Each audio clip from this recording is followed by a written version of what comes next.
All right, hello students. We are going to take this web quest on today. This video is not meant to hold your hand and give you a step-by-step specific instruction here. This is more designed to just give you an overview and let you know what some of my expectations are and just kind of clarify a few things just so if you have any concerns, this is some reinforcement about what exactly I expect. As always, feel free to email me, guys. Very open to communication with you folks. So there's the welcome site, there's the welcome page, taking a look at our introduction. This is where you actually found the link to this video. And forewarning before we get too far into this can take a while sometimes, this computer to load, so just be patient. But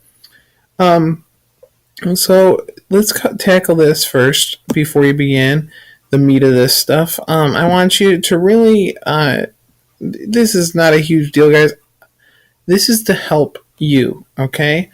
So please don't think you got to write a paragraph to impress me, and please don't kind of just shiv it off and just kind of mess around with this. I really want you to focus in maybe one or two sentences or bullet point list or whatever. Just list what you know about cyberbullying, what you've maybe heard, that different kind of stuff.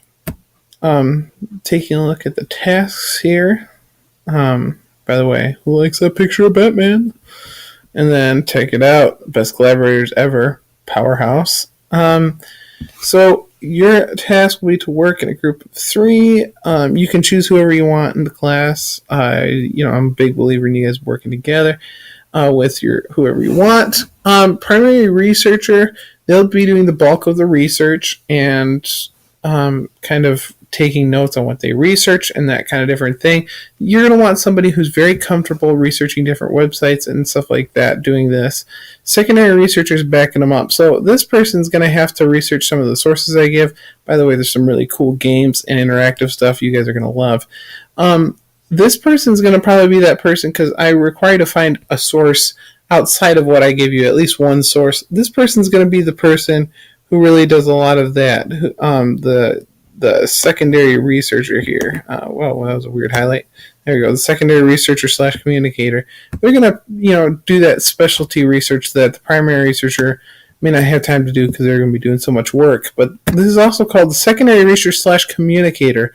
Big deal here. They will be communicating the findings of these two to the content consolidator.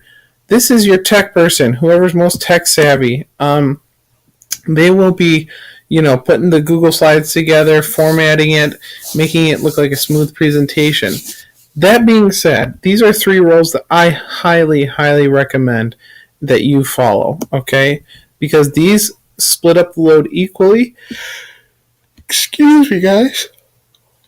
They split up the load equally and allow you each to contribute your strengths to the project. If you find 3 different or clearly defined roles that are different than this, or if you come up with 3, run it by me because I would be happy to let you do that.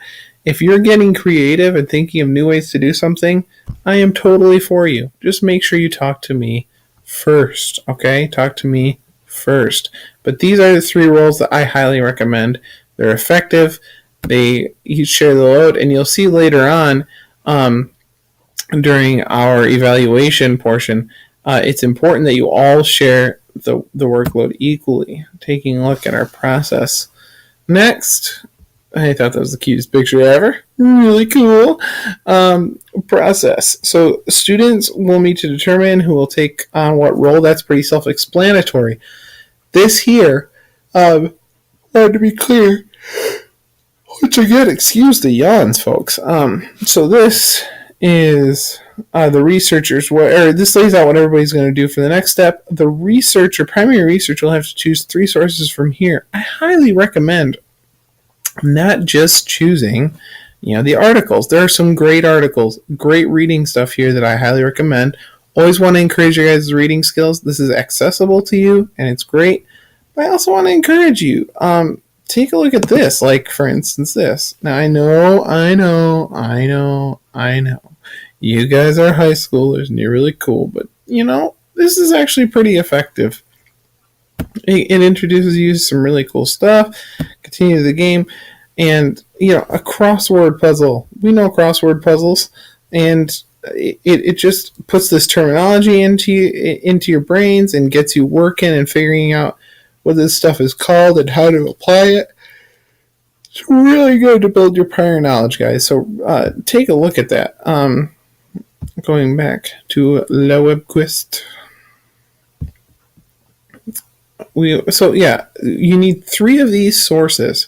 So look through all of them, pick your top 3, and then find one of your own outside of all of these sources. So you have to find one source that is not amongst these. And let me show you how I would do that. Cyberbullying.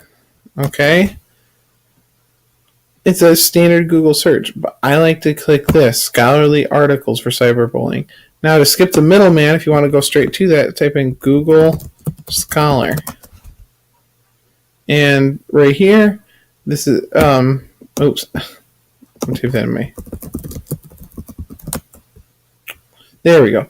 And then you go to the Google Scholar website, and then you can type in cyberbullying. So this is a great way to find resources. This is all scholarly articles. This is good stuff. .edu is always a great sign when you're doing research. .gov is another one. Let's see. Yep, right there. .gov is another good thing to look for. But that may not be the only thing you want to look for. Maybe you want to look for interactive activities. So cyberbullying interactive activities.